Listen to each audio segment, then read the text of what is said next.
Mentally strong या strongly mental, ये शब्द आपके पूरे मन स्थिति को बता देता है।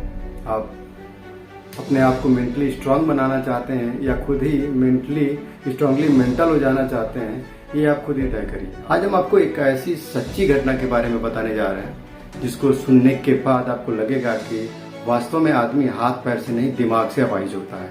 दिमाग से अपाहिज हो गया, पूरी लाइफ के लिए अपाहिज हो गया, और दिमाग से मजबूत है, स्ट्रांगली मजबूत है, उसका हाथ पैर से अगर अपाहिज भी है तो दिमाग से वो सब कुछ कर सकता है।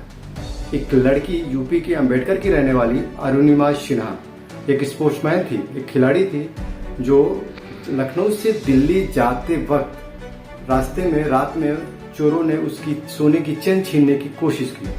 जिस टाइम उसने विरोध किया इस चीज का और चलती ट्रेन से चोरों ने उस लड़की को ट्रेन से बाहर फेंक दिया। सेम टाइम दूसरे पटरी से आती हुई ट्रेन में टकरा जाने के बाद उसके दोनों पैर कट गए।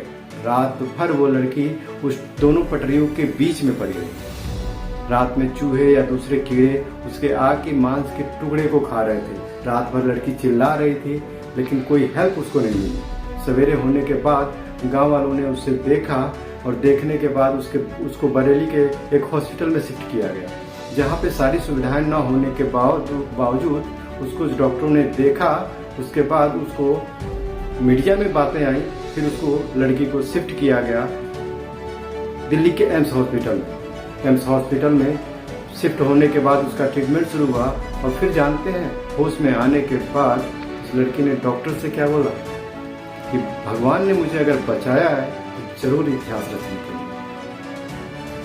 लिए। डॉक्टरों ने भी उसको बहुत सलाह दिया कि बेटे आप ठीक हो जाओगे, लेकिन वो लड़की एक जीत पे अड़ गई कि अगर ऊपर वाले ने मैं बचाया है तो इतिहास तो रचूंगी और मैं अब एवरेस्ट पे चढ़ूंगी।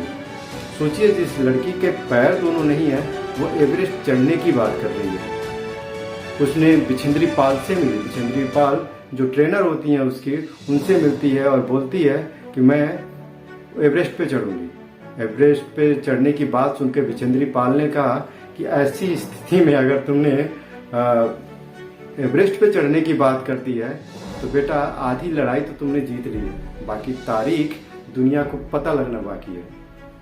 शुरू होती है तैयारी एवरेस्ट पे चढ़ने की, और लड़की वो शुरू हो जाए 6-8 महीनों की ट्रेनिंग के बाद शुरू कर देती है एवरेस्ट क्लाइंब के लिए। एवरेस्ट चढ़ने के दौरान उसके दोनों पैरों से खून बहने लगते हैं। खून बहते बहते, लेकिन वो लड़की जिद पे इतनी अड़ी थी कि नहीं, मैं आज एवरेस्ट पे चढ़ूंगी। उसका शेरपा बोलता है कि बेटे हम लोग वापस हो लेते हैं, अरुणिमा हम वापस हो लेते हैं, और जिंदा रहे तो दोबारा हम फिर से एवरेस्ट पे चढ़ जाएंगे। लेकिन वो जिद पे अपनी अड़ी रही और उस सफर को जारी रखा। चलने के बाद कुछ समय के बाद जब वो लगभग पीक के आसपास, एवरेस्ट के आसपास पहुंच गई, चोटी के आसपास पहुंच गई, सेम टाइम उसका ऑक्सीजन सिलेंडर खत्म हो गया और सांस लेने में दिक्कत होने लगी। फिर शेरपा ने कहा कि अरुणिमा हम लोग वापस चलते हैं, फिर से नई तैयारी करके दोबारा आएंगे। अब उसने कहा कि अगर मुझे 1 घंटे की और तैयारी का 1 घंटे के बाद अगर मैं एवरेस्ट पे चढ़ जाऊंगी तो जिंदा रहूं या मरूं, लेकिन अब बिना चढ़े वापस नहीं जाऊंगी। जिद पे अड़ी रही लड़की, चढ़ी और एवरेस्ट पे फतह करके ही जिद अपनी पूरी की। और वापस आने के बाद आपको बताऊं, एक नहीं दुनिया के 7 पीक उसने चढ़ाई किया, और एनडीए गवर्नमेंट और सरकार ने उसको पद्मश्री अवार्ड से नवाजा है। दूसरी गवर्नमेंटों ने भी कई अवार्डों से उसको नवाजा। सोचिए, जिस लड़की के दोनों पैर नहीं थे उसने एवरेस्ट पे चढ़ लिया, तो आपके तो सब कुछ है साहब। दुनिया में आदमी हाथ पैर से विकलांग नहीं होता, विकलांग मन से होता है, दिमाग से होता है। दिमाग से अगर अपाहिज हो गया ना, हमेशा के लिए अपाहिज हो गया। इसलिए आप खुद ही तय करिए आपको मेंटली कितना स्ट्रांग बनना है। दुनिया में कोई ताकत नहीं है कि अगर आप मेंटली स्ट्रांग हैं तो आपको कुछ भी करने से रोक सके। आज के वीडियो में बस इतना ही। मिलते हैं अगले वीडियो में। वीडियो पसंद आया हो तो सब्सक्राइब करें, लाइक करें, कमेंट करें, कुछ सुझाव हो तो दें। जय हिंद।